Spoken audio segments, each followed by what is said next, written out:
అమ్మ చెప్పే నీతి కథలు.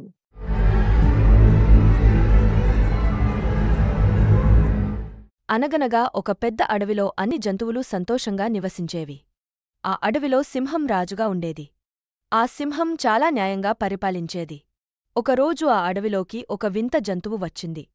దాని శరీరం సింహంలా, తల ఏనుగులా, కాళ్ళు జిరాఫీలా, తోక కోతిలా ఉండేది. ఆ జంతువును చూసి అడవిలోని జంతువులన్నీ భయపడ్డాయి. ఆ వింత జంతువు ప్రతిరోజూ అడవిలోని ఒక జంతువును తినేసేది.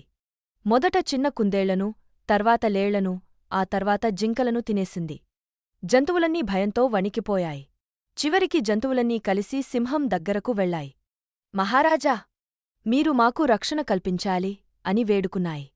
సింహం వెంటనే ఆ విషయాన్ని పరిశీలించాలని నిర్ణయించుకుంది.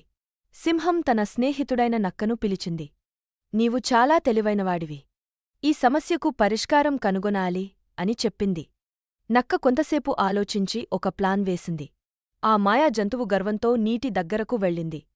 నీటిలో తన ప్రతిబింబాన్ని చూసుకోవడానికి వంగింది. అదే సమయంలో దాగి ఉన్న సింహం, పులి మరియు ఇతర బలమైన జంతువులు దానిపై దాడిచేసి దానిని అడవి నుండి తరిమికొట్టాయి. ఆ రోజు నుండి అడవిలో మళ్లీ శాంతి నెలకొంది. జంతువులన్నీ సంతోషంగా జీవించసాగాయి. వారు నక్క తెలివిని మెచ్చుకున్నారు. సింహం నక్కను తన ప్రధాన మంత్రిగా నియమించింది. నీతి: బలం కంటే బుద్ధి గొప్పది. ఐక్యంగా ఉంటే ఏ సమస్యనైనా పరిష్కరించవచ్చు. కష్ట సమయంలో అందరూ ఒక్కటే ఉండాలి. తెలివిగా ఆలోచించి సమస్యలను పరిష్కరించాలి.